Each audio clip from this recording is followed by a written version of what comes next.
जल्दी खा लें किवें बाऊ फ्रेम बनवा लिया ने? जी बनवा। अच्छा किथे बनवाया ने ये दसो ना। अली हसन को। ठीक है अड्डा फतेहपुर ते अली हसन। ठीक है आ साडी ऑडियो नु पता लगे ना वाकई ये फ्रेम बनदे पे। ठीक है ट्राली बनवाई नहीं या पैनल? ट्राली बनवाई। अस्सलाम वालेकुम दोस्तों, मेरा यूट्यूब चैनल वेदे पे अली हसन हार्डवेयर इंजीनियर। सब तो पहले तुस वीडियो नु लाइक करना। ये इत्थे जनाब ये पैनल बनाए ये TR दे सारे ये हुण खुलेंदे पे हैं। एदा फ्रेम साडी दुकान ते फिट होया खला है, उसदे उत्ते प्लेटां कसणियां। उस तो पहले साडी वीडियो नु लाइक करना है, साडे चैनल नु सबसक्राइब करना है। तुहानूं ने मुकम्मल दी डिटेल दसने अगर फ्रंट ते वंज के ये तले पैनल पिया ये पैनल है ये तले ज़मीन ते पिया है। वो दो प्लेटां 5 प्लेटां इत्थे पईयां, 2 प्लेटां उस जगह ते पईयां। इन्हां उत्ते खड़ा करके इन्हां खोल रहे हैं। ये वेखो ये उत्ते खड़ा कीती खले हैं बिल्कुल। ये पैनल उत्ते चा के ये तले 2 TR साढ़े दिते हुए हैं इंज लंबाई ते 2 दिते हुए चौड़ाई। ये पैनल बने हुए ये उत्ते छत ते फिट होए हुए आई।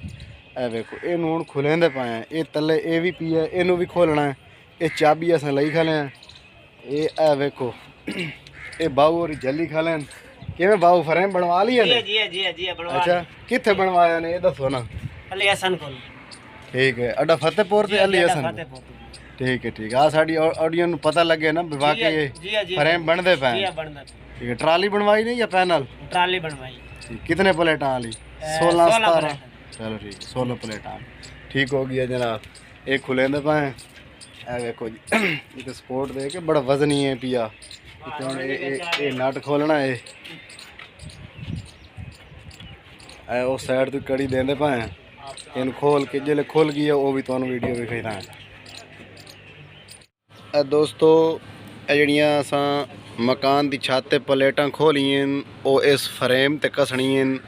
फ्रेम तैयार हो गई है अड्डा फतेहपुर ते। वो प्लेटां जड़ियां खोलियां सारियां ये उत्ते कसणियां।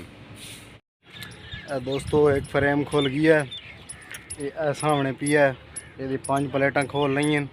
प्लेटां जनाब ये नाल पईयां कद नाल ला रखियां। ये TR इस्तेमाल की तो ये खुल गई। आ हुण 2 प्लेटां वो सामने खुलेंदे पे हैं। 5 प्लेटां ये तले पईयां ये खुलेंदे पे हैं तले। ये 5 प्लेटां पईयां ते 2 प्लेटां होए पईयां। आया चलो ये दी मैं उता कर ओ तार पर खोलनी। तार कोई नहीं खोली? थोड़ी तार देना मोट तार खोले ने। ओ तार खोली। चाबी लाया चाबी लाया। चाबी तेरे कोल है नहीं? लुपियां ओ उदे पईए डाले बैठे पे बैठो है ओ उदे पईए चा के लाया। इथे लुपियां पा के खोलिए ना इथे करके जल्दी आ।